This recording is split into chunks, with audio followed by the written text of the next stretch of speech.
তোমাকে আমি ভালোবেসেছিলাম, তুমিও হয়তো আমাকে ভালোবেসেছিলে, কিন্তু দেখো তুমি আমাকে ছাড়া পৃথিবীর সকল নারীকে মূল্যায়ন দিয়েছ, মর্যাদা দিয়েছ, তাদের নিজ স্থানেই রেখেছ, কেবলমাত্র আমি ছাড়া। এটাকে আমি আফসোস বা দুঃখ এভাবে নিচ্ছি না, আমি নিজের ব্যর্থতা সহিতই নিচ্ছি, কারণ এটা তো আল্লাহ প্রদত্ত, তাই না? আমার সাথে তো তোমার আর রক্তের সম্পর্ক নাই, যা আছে সেটা আত্মার সম্পর্ক। এই যে তোমার আমার বিচ্ছেদ হয়ে গেলে বা আমি মারা গেলে এই আত্মার সম্পর্কটাও থাকবে না, কিন্তু যাদের সাথে তোমার রক্তের সম্পর্ক তাদের সাথে কখনো তোমার বিচ্ছেদ হবে না, তারা তোমাকে কখনো ছেড়ে যাবে না, তুমি সেটা খুব ভালো করেই জানো। তাই হয়তো আমার থেকে মূল্যায়নটা তাদেরকেই করো, তাদের জায়গাতে তাদেরকে রাখো, আমার জায়গাতে আমাকে রাখো। এই যেমন পর আসলেই তো আমি পরই, তাই না?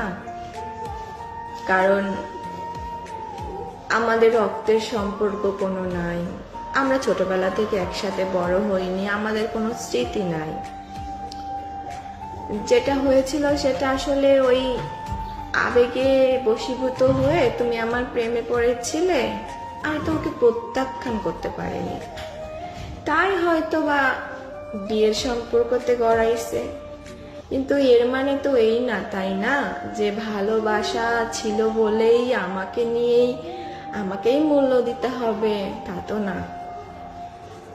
তাই আমি বোকার মতন এসব মানে এক্সপেক্ট রেখে রেখে রেখে আজ মানসিক রোগী, সাইকোলজিক্যাল রোগী, যার ওষুধ ছাড়া এক ধাপও চলে না।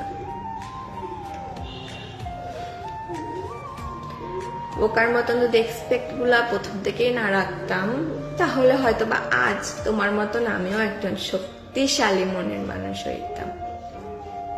কেন জানি পারিনি, অযথা অনেক এক্সপেক্ট রাখছি, অনেক আশা রাখছি, যেটা যোগ্যতা আসলে আমার তো নাই, ঠিক না বলো? আমি পরের মেয়ে, তোমাদের সংসারে 2 দিনের অতিথি, আজ আছি কাল নাই। আমি মরে গেলে আমার জায়গা যে কেউ কখনো পূর্ণ করতে পারবে না তেমনটাও তো না।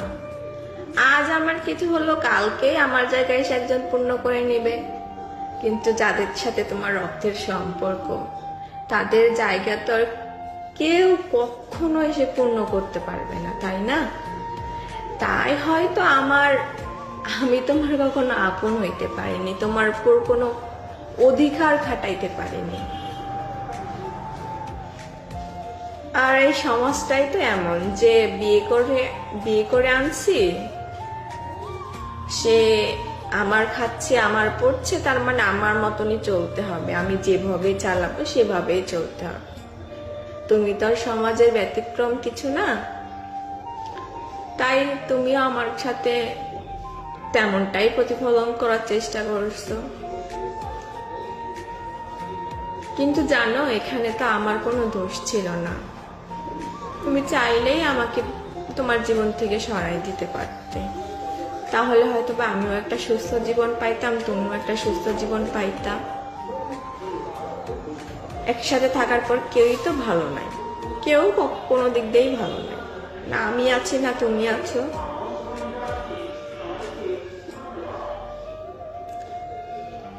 এসব আসলে না, এসবে আমার কোনো আফসোস দুঃখ কষ্ট কিচ্ছু নাই, যা আছে অপমান বোধ, অসম্মান বোধ, এই যে আর নিজের প্রতি ঘৃণা, আর এই যে বারবার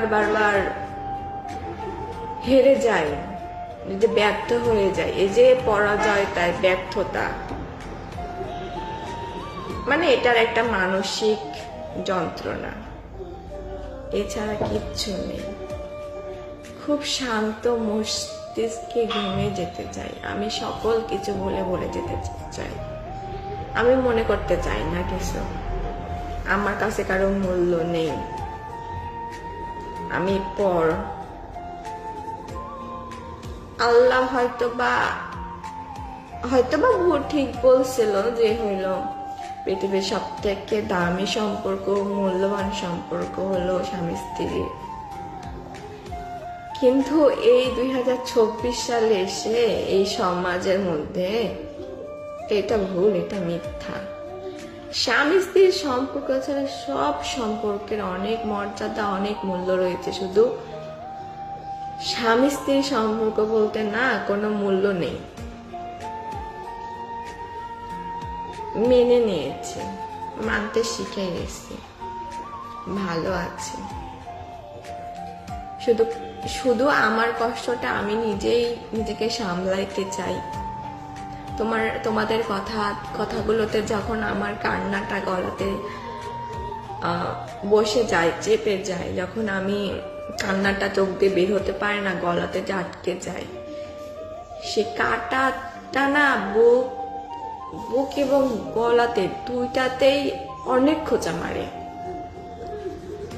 মনে হয় চোখ দিয়ে যদি অঝরে পানি পড়তো তাহলে হয়তো বা গলার আটকে যাওয়া কান্নাটা, কষ্টটা কমে যাইত।